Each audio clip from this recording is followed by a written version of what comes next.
But Forsberg got that right pad down, picked up by Colton to the forehand, saved by Forsberg, shot, scores! Ross Colton, are you kidding me?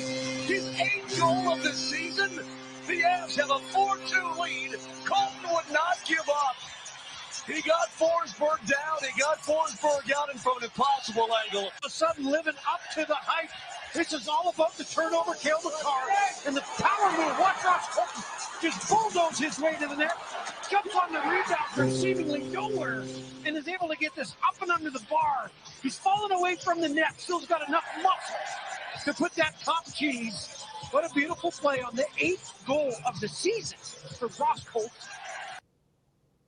Ross Colton stays within one of the NHL's lead. The Avalanche win their 5 straight, this time 5-4 at home against the Ottawa Senators. The first of a back-to-back, the first of 3 straight home games this week. They'll have Ottawa tonight, Chicago tomorrow, and the Tampa Bay Lightning come to town on Wednesday evening for a 3-game homestand after the Avs had lost 4 straight to start the year. They have won 5 straight. Justus Annunen starts his 4th straight game for the Avalanche and has continued to win those games despite 4 goals being scored in the final 5 minutes of the third period. Today, Springs, we welcome you guys to Between the Pipes, presented by Safeway here on Altitude Sports Radio socials. You guys can find us on X at Altitude SR, at Rajan Radio, at Mark A. Mark. You can watch us on Twitch, on YouTube as well. Jump in the chat room all evening long with us, guys. That was wild. Just absolutely wild. The end of that game. The Avs and Sens never play a normal hockey game, Spring, and the end of that thing was bonkers. It made no sense. It was 2-0 Avs going into the third period. In fact, it was 2-0 Avs with just under 11 minutes to go in the third period, and then 7 goals. If you had the under tonight, I apologize to you. If you had the Avs -1.5, I also apologize to you. That happened to the Avs when they were in Seattle as well. The empty net goal. They've allowed a few of those this season, but the offense was great. Justus was good enough ultimately, especially the one goal that goes off the end boards. I don't know. You can't put that on him. That's a tough bounce. That was a perfect break for the Avs. The Avs finally got a break goal of their own, the Josh Manson goal. But I thought it was deserved in terms of, the Avs had earned a 2-0 lead. Justus makes a great 2-on-1 save. Brady Tkachuk to Tim Stützle. That's the great young duo that they have, a couple of high draft picks right there. That's the save that, when you look back on, one save needed to be made. Justus makes that save. But the offense was great. And Casey Mittlestadt and Ross Colton, to me, are the story of this season. Outside of the moderate emergence of Justus Annunen, I think the elevated play, the high-level play of Mittlestadt and Colton has been the story so far this season. Without a doubt. There's a reason why my little bio here on the video is Mittlestadt for Byram. The trade is 1-for-1. You don't miss Bowen Byram at all right now if you're an Avs fan. You just simply don't, because of how great Casey Mittlestadt is fitting in this lineup. Doesn't matter who you put with him. And I know that the line blending tonight may have bit the Avs a little bit, Spring. I don't know if it was all that necessary in the middle of the game. Again, this thing was weird, right? Like the first 10 minutes of this hockey game, it was fast. It was hard checking. I thought both teams answered the bell in terms of the physicality. And then the Avs have that 2-minute shift and Anton Forsberg goes to the bench and all of the energy gets let out of the building, which was crazy. He goes to the bench, he comes back in, he goes back to the bench, he comes back in. Linus Ullmark almost lets up 2 goals in the span that he had come in relief twice for Forsberg, who was having equipment issues. I don't know whether or not it was just like the flow of the game that caused them to try and mix up some of these lines. But it didn't work at the beginning of the third. And I thought Ottawa took a little bit more control there. In terms of the entire game, I liked how Colorado played. Like, you had a 2-0 lead for the vast majority of this hockey game.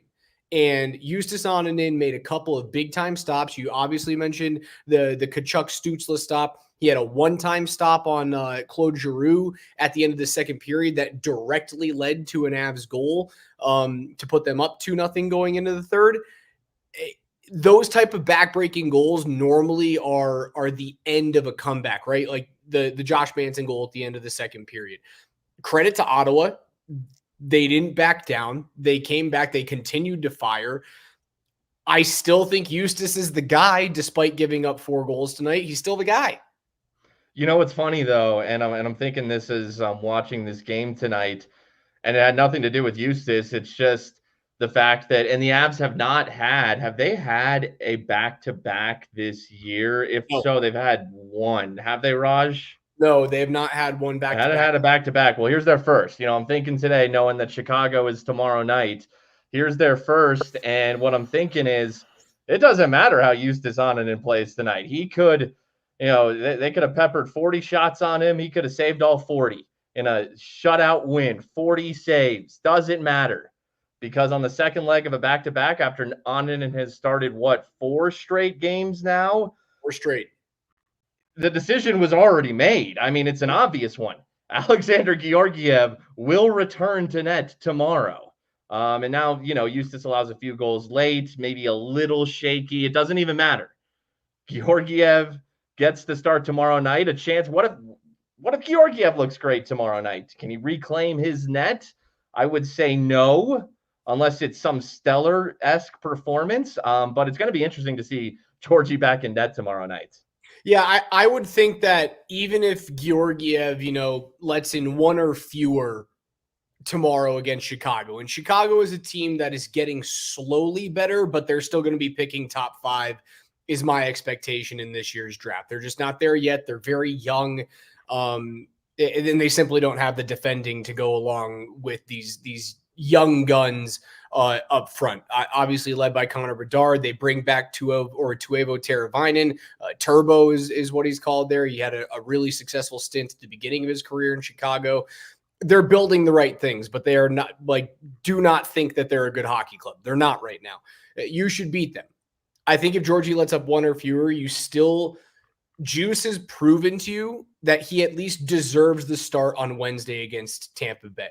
And if it goes badly against Tampa Bay, then you have, again, Georgie hasn't played well this year, but you have the luxury of going back to Alexander Georgiev and trying to restart this thing. I see the question from Champ, when do we see Kokkonen? He played, I believe, for the Eagles this evening, I think. Check that out. Let's see if I can find that score. I'm not entirely sure when you would see him. Let's look ahead to the schedule, Spring. You're talking about back-to-backs. The next back-to-back is at the end of November. It's a much more difficult back-to-back than this one is. They go to Dallas, and then they come home to face Edmonton on November 29th and the 30th. That's a Friday-Saturday matchup. You might be able to see him during that 4-game homestand at the beginning of November. Maybe they want to see him even sooner than that.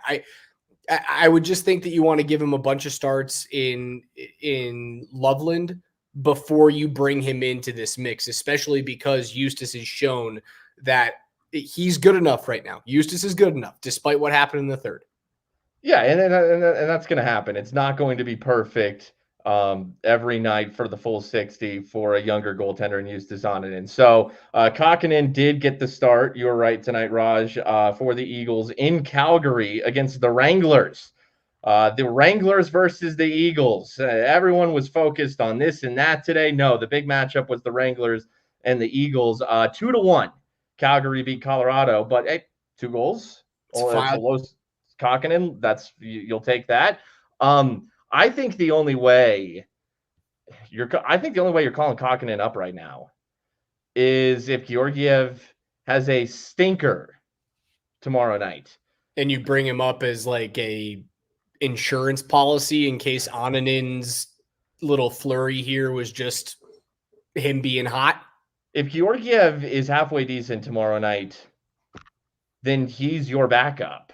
Yeah, right Kokkonen is an insurance policy. Don't read anything more into that other than we were panicking as the organization should have been at the beginning of the season. And it was, we need to find current pro level depth. Like I firmly believe that Ilya Nabokov is the future of goaltending for the Avalanche. He looks amazing in the KHL. Granted, those guys can flutter out to nothing when they come over across the sea, right? Like it just like it doesn't translate every single time. I always go back to was it Gustafsson that came over from the SHL a handful of years ago for Toronto? He was supposed to be the next Henrik Lundqvist, and he just didn't pan out. Like those things can happen. But Kaapo Kakkonen was not signed, picked up off of waivers to be the savior for the Avalanche. He was, if this doesn't work with these two guys, we need someone whose name isn't Trent Miner. Well, and looking at, Wednesday night at home against Tampa for that one, I think that's Eustace's start no matter what. What's one thing that's been talked about with him? It's, well, he and I think, look, Seattle, Utah, Ottawa are good mid-level clubs, but Tampa is a step above all three of those teams. He would be the most legit opponent that he would go in net against this year. I think you got to test it. I think with the team hot, even if for some reason they get upset tomorrow night, which I don't expect, so they'll have either won 5 out of 6 or be on a 6-game win streak. I expect a 6-game win streak. You go with Onanen against Tampa. Like, that's a test game, especially still in late October. He's earned it overall. Even if Georgiev is lights out tomorrow night, I think you need to test Onanen against the best opponent in this stretch, and that's the Tampa Bay Lightning. Yeah, I find myself agreeing with you. I'm not saying that like I'm shutting the door on Georgiev, possibly being the 1A again here. And Adrian brings up a really good point. Longtime listener of the program, Adrian. Do you give Georgie props if he does have a good game against the Blackhawks on the back with back-to-back tired legs? It is difficult because I do agree that the team has played better in front of Onanen than they certainly did in front of Georgiev to start the season. Is that circumstance? Or is that just simply the team feels more confident in front of him and therefore you get better play? I think you might need to see a little bit larger of a data set to make that type of conclusion. But as of right now, I feel as though that the team plays a more sound structural game in front of Eustace Onanen because they're not nervous about letting up the goal that should never go in. They're not nervous about letting up the goal that Anton Forsberg let in tonight from the top. That was the Georgiev goal. Like, and then the Avs haven't had one go their way. They haven't had a Georgiev on the other end. They finally got one tonight, but that was a Georgiev goal from Forsberg.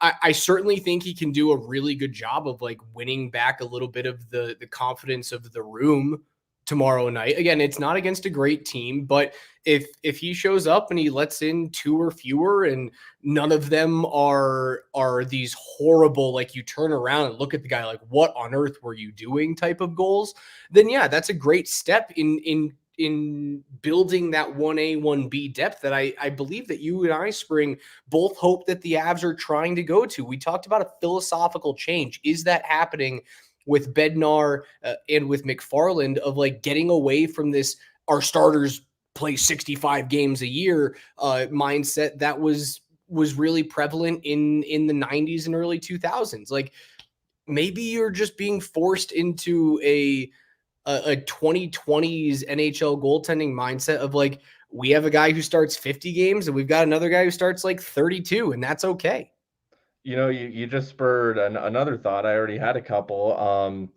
When you're paying, Georgiev 3.5, Eustace, whatever it is, Cap Friendly's dead, so I don't check this stuff as much as I used to. $1 million. Washington Capitals, you sons of bitches. $1 million-ish, whatever it is. So they're cheap.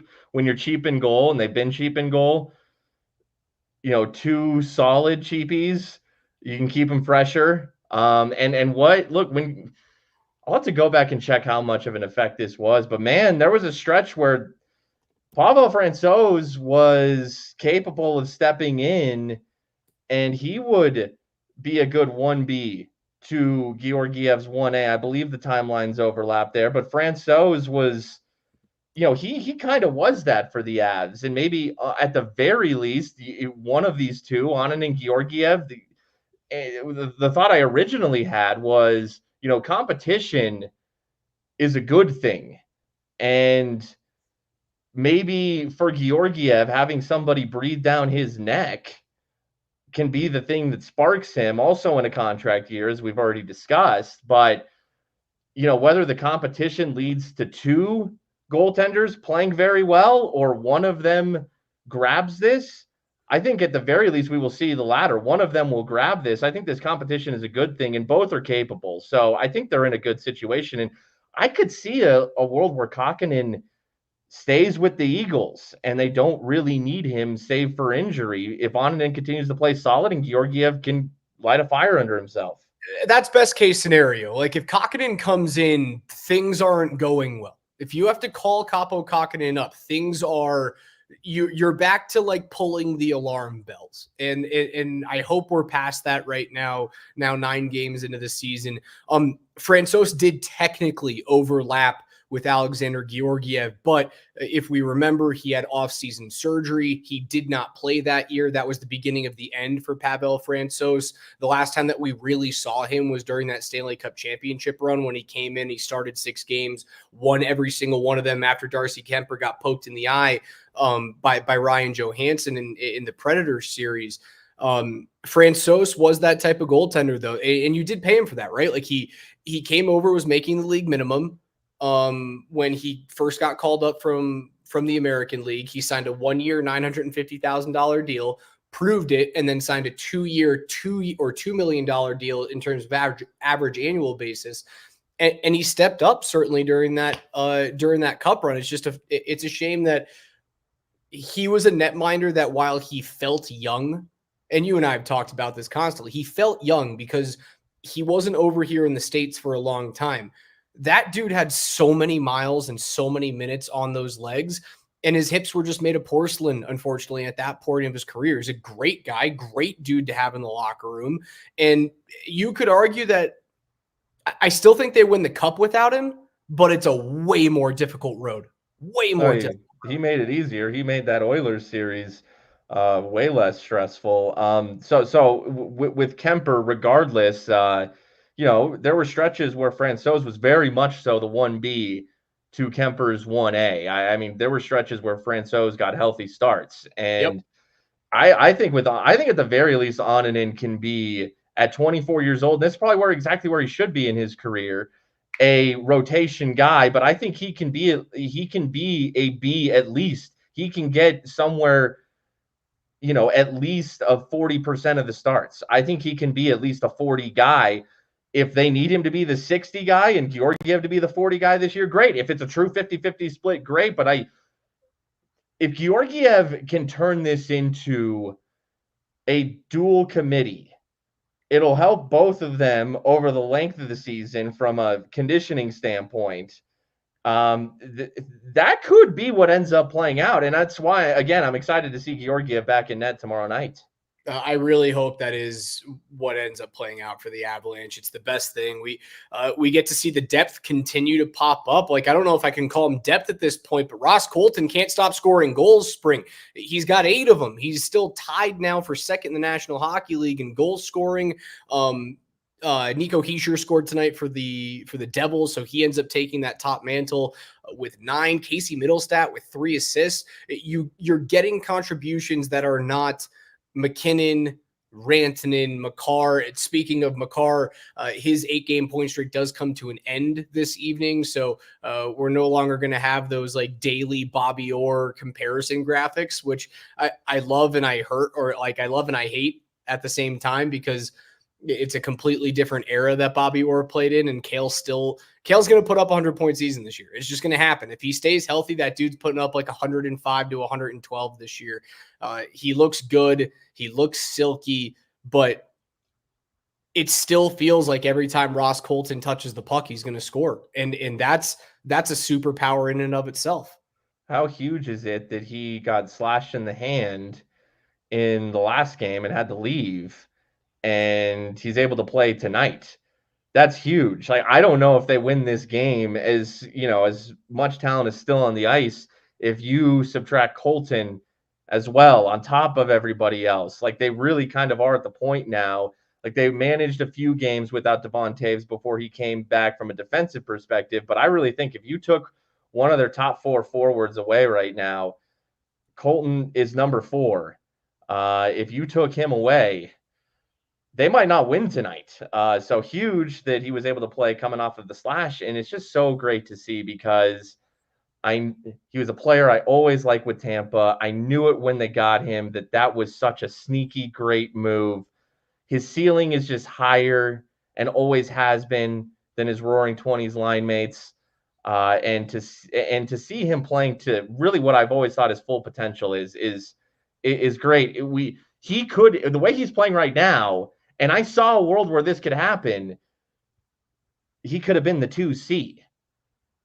But they went ahead and traded for Casey Mittlestadt, which we lobbied for. We wanted at the time, and I love it still. They're absolutely stacked. They went from a team that needed a 2C after Kadri left to now having an elite 1C, an elite 2C, and an elite 3C.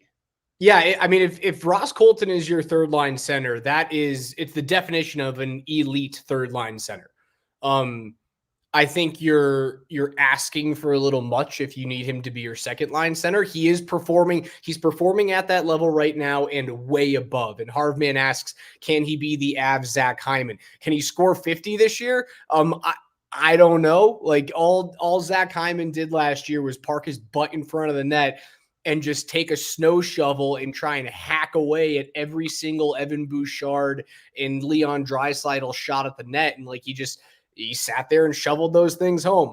I don't think Ross is going to score 50 this year, but I don't know. Like, if he scores 30, like, there's not a world in which I thought Ross Colton would ever score 30 goals for the Avs. And that's not like a knock on him. I just didn't think that was going to be the case. And he's well on his way. Yeah, the 30 might have even been above my loftiest expectations, but he profiles as one of those guys. You see him throughout the league, who continue to develop and blossom, and you see traits like speed and physicality, and they have mitts. They can. Ross Colton scored clutch goals for Tampa in the playoffs on breakouts, and he would go top shelf. Showed that bit of skill to go along with his other already good traits. Showed a goal scoring knack. So it's so good to see. And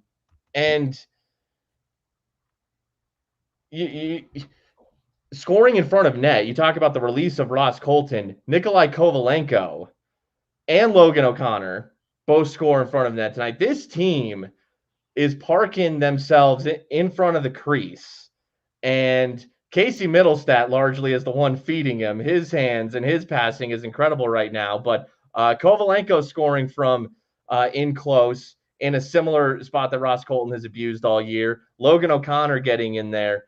And Kovalenko continues to progress. OC is back from the hip injury fully.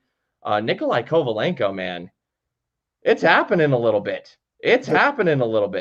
Again, you hit it perfectly. He looks like Lehkonen light. He looks like Lehkonen young.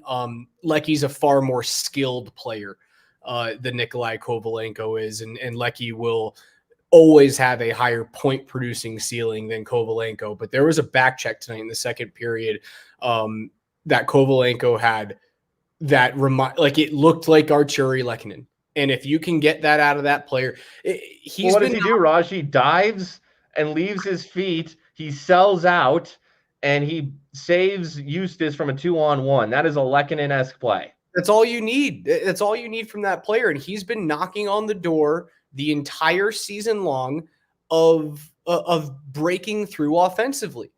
I think he's got wonderful hands in front of net.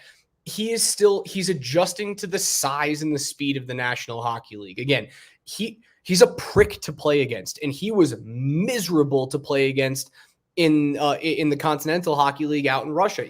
But it's very clear how much larger the NHL is. Like, he does look undersized. And I think he's just trying to figure out his way offensively, how to translate his skill sets. And he's been knocking on the door. I think he's going to find those goals. He's going to score most of his goals from within like 5 feet of the crease, like 3 to 5 feet of the crease. He's going to find a bouncing puck, or there's going to be a small little slide, and you're going to see him take a little toe drag, a little redirect, or rather relocate and put something up top. It was a really nice shot today, but he's been there. Like, he has been in the right spots the whole time.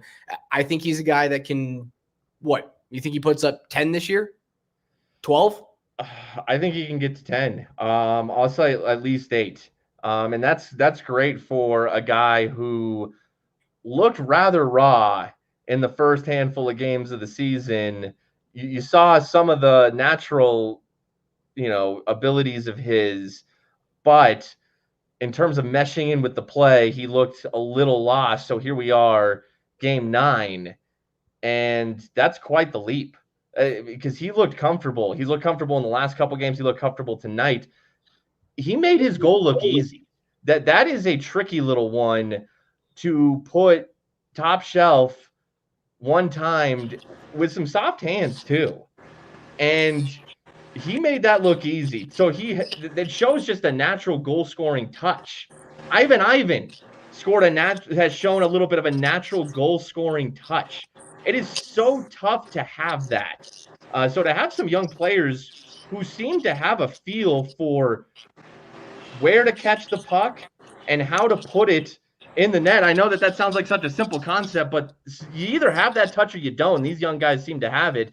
Someone else who has the touch is D-Mac. What's going on, boys? Good to see you. How you doing, man?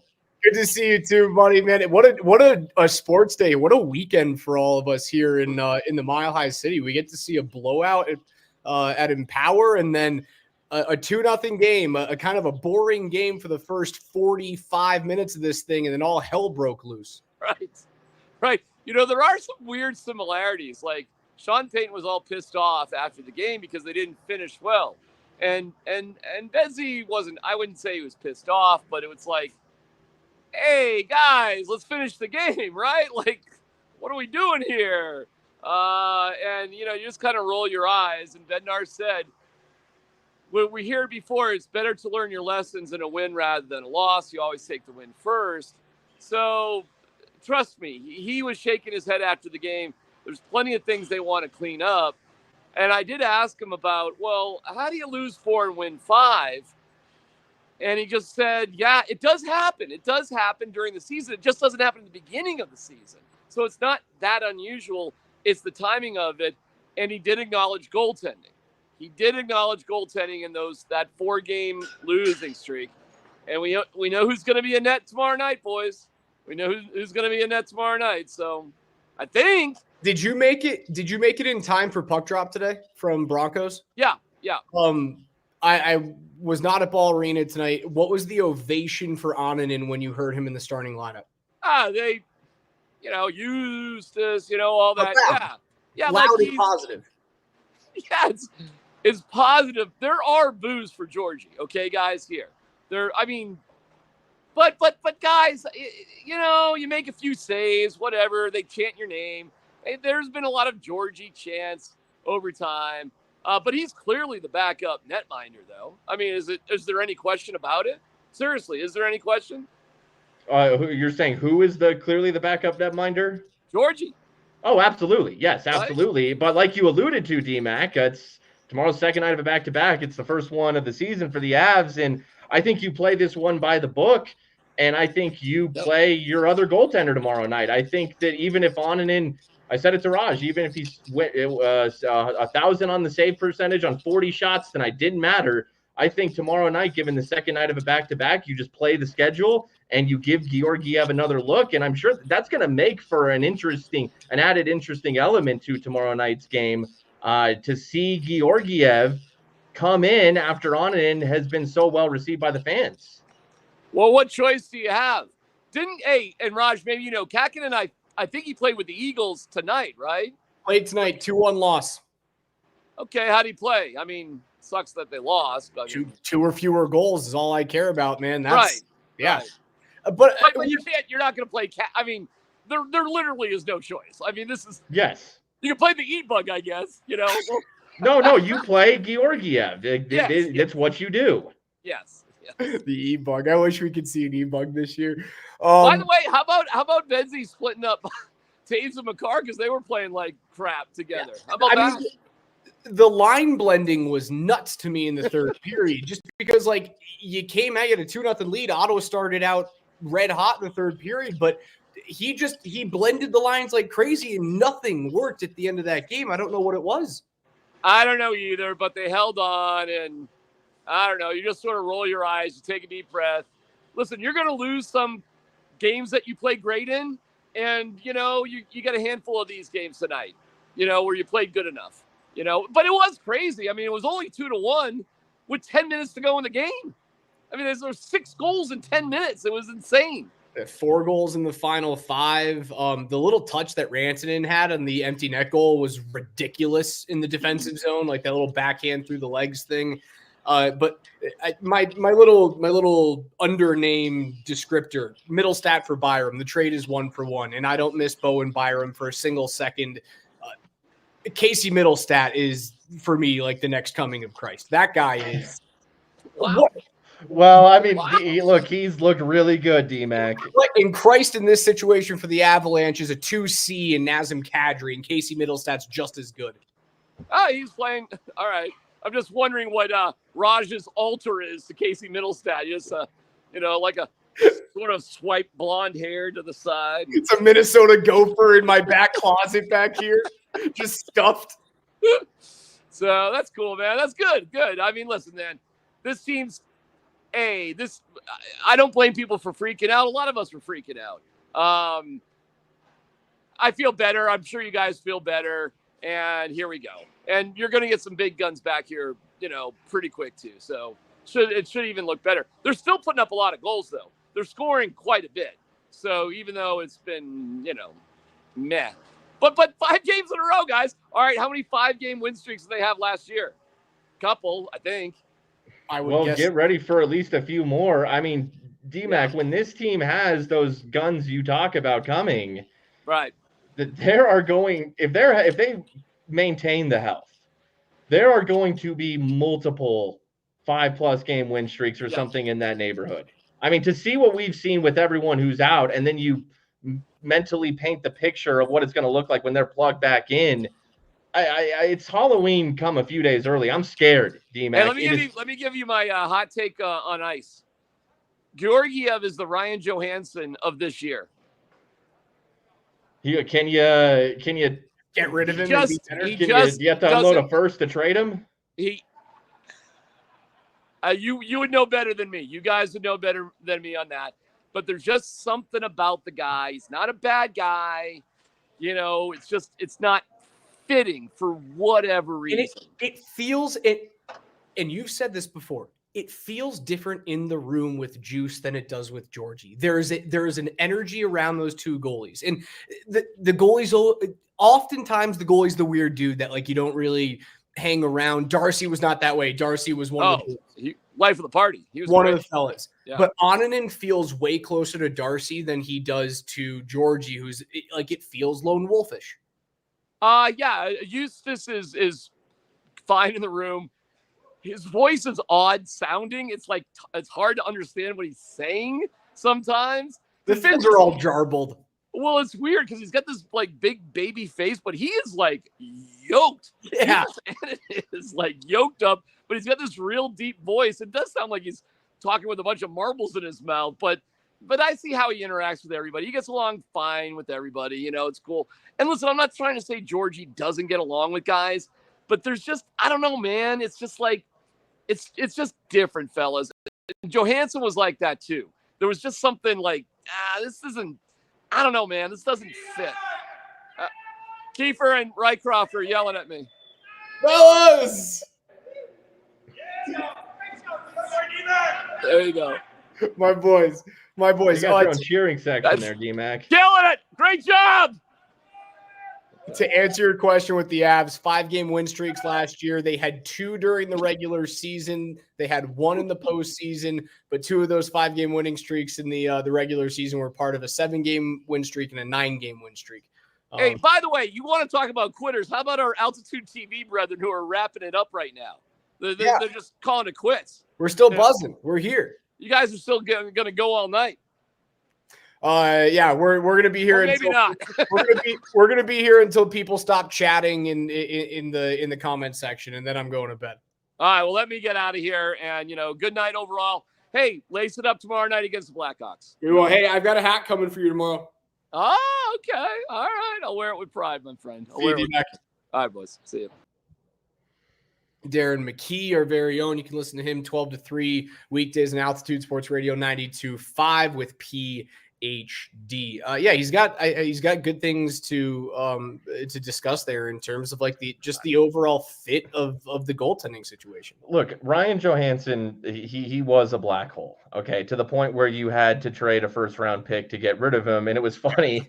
The Avs get off to an 0-4 start. It's rather uninspired.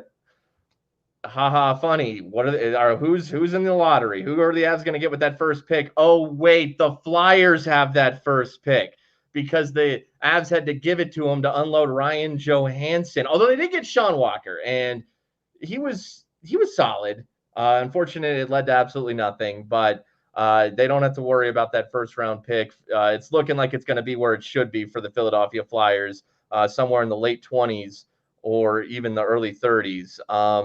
Ryan Johansson, man, yeah, that to me is different than Georgiev. I think there's still a role for Alexander Georgiev on this team. I think he needs to prove it, obviously, but he, just like how he bounced back in the playoffs, he's had good stretches. You should be rooting. I'm not talking to you, Raj. I'm talking to anyone watching, listening. You should be rooting for Georgiev to play well, which he absolutely can, because at 24 years old, I think taking some of the pressure off of Onanen and making this more if you could get it as close to a 50-50 split as possible, I think that is the best of both worlds. It gets Onanen enough starts to continue his build for being the true one next year, which he will be. And Georgiev is the perfect guy to spare Onanen. He has a much higher upside than Kaapo Kähkönen. If you think that Kähkönen has a higher upside than Georgiev, no chance. Georgiev has a much higher upside. What he can provide to this team right now and what will be his final year of the Avs, I think there is still something in the tank there. Without a doubt. And again, it's weird. Yeah. Is he the backup right now? The answer is yes. And I'm on record saying Eustace is the starter. It's his net, period. But for me, I need it to be a 1B. Again, I'm going to go always back to saying it. Like, I need that dude to start 30-something games in this league. And I don't know if that, like, if he's the backup, is he the best backup in the league? You see names like that from time to time slide into backup roles. And they can still be dangerous. We just saw Jonas Korpisalo the other night. We mentioned Anton Hudobin recently. That there are guys who can, move in and out, whether you're the 1, the 1A, the 1B, the true backup. Marc-Andre Fleury is still providing a little something. He's had a far better career than an Alexander Georgiev, but the experience that Georgiev has in this league, he led the NHL in wins each of the last 2 seasons. Was a lot of that the team in front of him helping him out? Sure it was, but it doesn't just go away entirely. Nighthawk asks on Twitch, what's the best goalie tandem in the National Hockey League? Is it Igor Shesterkin and Jonathan Quick in New York? That's a really good one. Is it the other New York tandem with Ilya Sorokin and Semyon Varlamov? That is also a strong one. That's strong. I think the other ones that you could look at would be like Jake Ottinger and Casey DeSmith's pretty good in Dallas. Anderson and Kochetkov with the Hurricanes. I don't hate that. I don't think there's a stud there, but I think that's like very similar to the Avalanche situation. Sure. Super similar. I would say Boston is up there, but I think Jonas Korpisalo is a shell of what he's fading. He's definitely fading. But Colorado, if Onanen turns into the 1A, you jump up into that conversation. Like, certainly, because when you get into like the middle of the league, you're getting into like, Devin Levi and Pekka Luukkonen. You get into Aiden Hill and Ilya Samsonov in Vegas. And I think if like Onanen, if this is right, if this is what he's going to be, you're a top 7 goaltending tandem in the league. It's going to be interesting to see how this situation develops, and we will learn more tomorrow night when Alexander Georgiev starts. I have one more thing for you, Raj. This could have been a game where the Avs covered the puck line. They could have won by 2. And it's also a night where, Raj, you had first goal scorer ripped away from you. Nathan MacKinnon seemingly scored the first goal tonight. Raj has been first goal Jesus for the Avs this year. I've been on fire. And he almost got another one with Nathan MacKinnon tonight, and I thought it was BS. I really do. I do not like the overturn on review of goaltender interference called on Mikko Rantanen, robbing Nathan MacKinnon of being the first goal scorer. Instead, that honor went to Nikolai Kovalenko tonight. Raj had MacKinnon. It was so close. I had it, man. Plus 900, and that would have been a nice little hefty payout because we felt good about it. I'll say that going into the night. Yeah, I thought it was a ridiculous call. I thought Forsberg still had ample opportunity to make the save. I don't believe that Rantanen cutting across the crease and clipping Forsberg in the right leg even took away from his ability to make the save, regardless of Forsberg still having an opportunity to regain himself. Thought it was a bad call, but then again, no one knows what goaltender interference is. Nobody knows. Like I would have said that. I mean, does it maybe bother Forsberg for a half second? Yes. And what's unfortunate is that Rantanen, he gets a little tangled on his own skates and he goes down on his own. Mikko had a couple spills tonight. There was one where he kind of came up holding his shoulder a little bit. But I think he finished the game. He's been so good to start the season. But yeah, ultimately with that overturned goal, yeah, I don't think that it should be. Does this impact the goalie's ability? Plain and simple, contact aside or not. And I don't see how, especially when the call on the ice was goal, you can tell me that is should have been overturned. And that there was evidence that impacted Forsberg. I didn't see it. Also, like part of the sport is battling through contact, and players have to battle through impairments and distractions and holds and hooks and cross checks, and they have to battle through all that to get the shot on net. Like it shouldn't be if you breathe on a goaltender and he is bothered for a second that it's automatically not a goal. Like it has to actively impact your ability to make the save. Just like you said, in the call tonight was garbage. Rantanen did not affect Forsberg's ability to make that save whatsoever. And unfortunately, I don't know if they're ever going to be able to get there. You could have the same exact play happen for the Avs tomorrow against Chicago and the call stand. It's a night-to-night basis, whether or not the goaltender flails enough or if he complains enough to the referee. Like it is such a ridiculously objective process.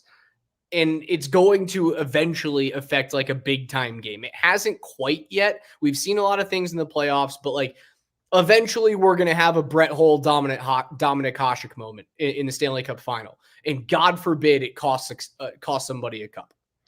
Yeah, I've seen a plethora of goaltender interference calls, reviews.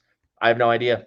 I have absolutely no, because I'll see one review and one call that makes me say, oh, this is what it is. So then I'll see another one where I'll use my memory and the evidence I've seen in the past, and I'll put the pieces of the puzzle together and say, well, therefore, based on what I've seen in the past, this should be this. And then the opposite happens. So I have no idea. No clue. All right, Spring, let's take a look through the NHL scoreboard this evening. Again, Avs play tomorrow. 8 games coming up on Monday evening. Avs are part of a 4-game slate tonight. They win 5-4. There were 2 one-goal games alongside the Avs, and then 1 blowout. The Devils triple up the Anaheim Ducks at home by a score of 6-2. And the 2 one-goal games contested between Edmonton and Detroit, and the Montreal Canadiens and the Philadelphia Flyers. Edmonton comes back, a beautiful little goal from Leon Draisaitl in overtime, wins that one. Draisaitl gets his 6th of the season, and then the Canadiens take on the Flyers. They get goals from their young guys. Cole Caulfield scores his 8th of the season, that one on the power play. They get one early on from their captain and Nick Suzuki, and they win that game 4-3 is the final. Yeah, this is another night where pretty by the book. All 4 teams that you would think would win one, except the little twist is that Montreal were larger road dogs than I was expecting against a Philly team that has been very weak this season. And what I realized about Philly the other night is, man, their goaltending has not been good. And I should have realized it earlier, but unfortunately I don't think about the Philadelphia Flyers too often. They miss Carter Hart.